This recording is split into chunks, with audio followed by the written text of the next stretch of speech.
Wouldn't it be awesome if you could just knock out this monster in a semi-real, semi-virtual world? And just moments after, you could explore such impressive ancient places. Facebook promises that you will be able to do just that in 5 to 10 years, in its so-called Metaverse. Whether this is just another ploy to get money off you, and if it's technically possible at all, is what we'll be explaining now.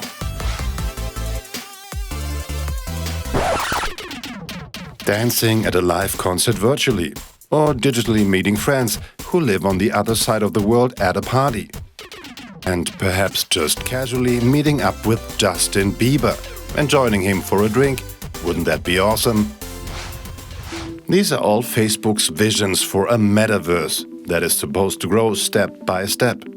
How serious Facebook takes this all can be seen by its recent change of name into Meta.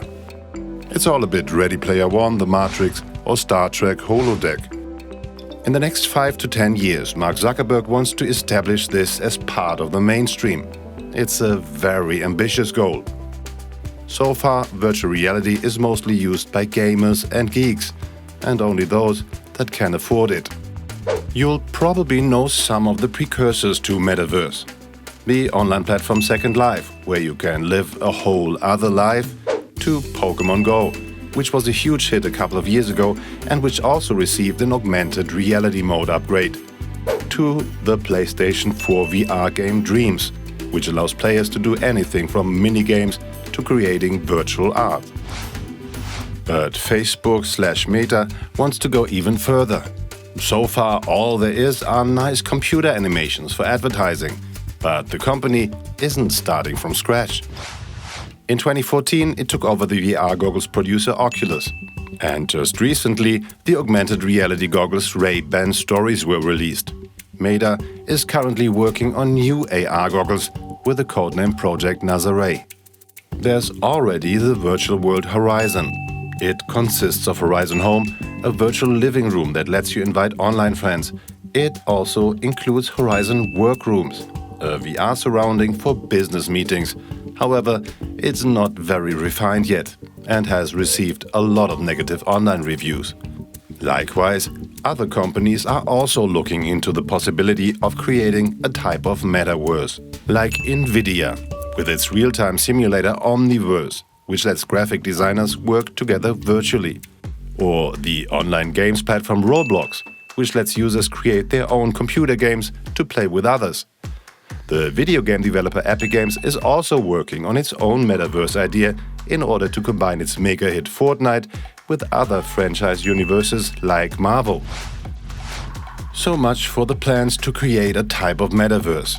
And yes, it all looks great. But how is it supposed to work technically?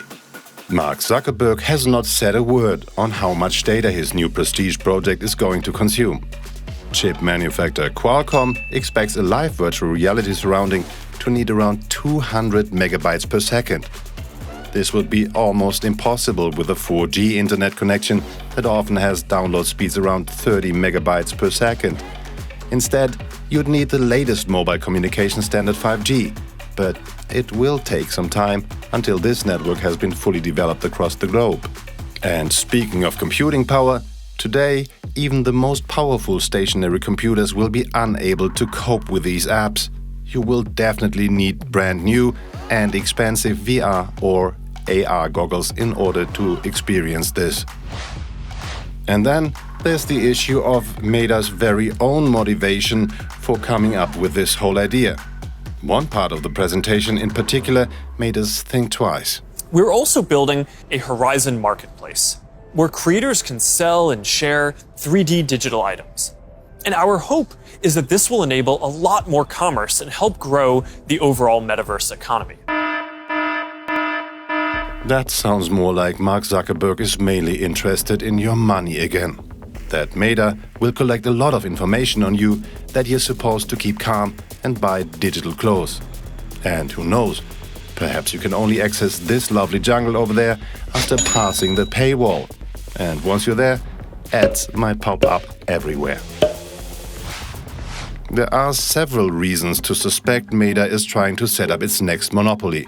News broadcaster CNBC dug out a memo from 2018, where an Oculus manager of the time, Jason Rubin, demanded that other businesses get excluded from Metaverse. Today, Rubin claims this is no longer intended. If Metaverse should be successful, we'll definitely have to talk about addiction again. Considering that World of Warcraft was already really addictive to people, what will it be like in a Metaverse? Of course, all of this is only relevant if you and everyone else is really convinced by the idea. You might also say, I can meet up with my friends and play ping pong in real life. Why would I need a parallel virtual world? Ideally, Metaverse will become a dream world where anything is possible. And a huge job engine. Meta wants to create 10,000 jobs in Europe alone. But in order for that to happen, Mark Zuckerberg cannot repeat his mistakes of the past. What's your opinion? Are you looking forward to Metaverse or are you more on the skeptical side? Let us know what you think in the comment section.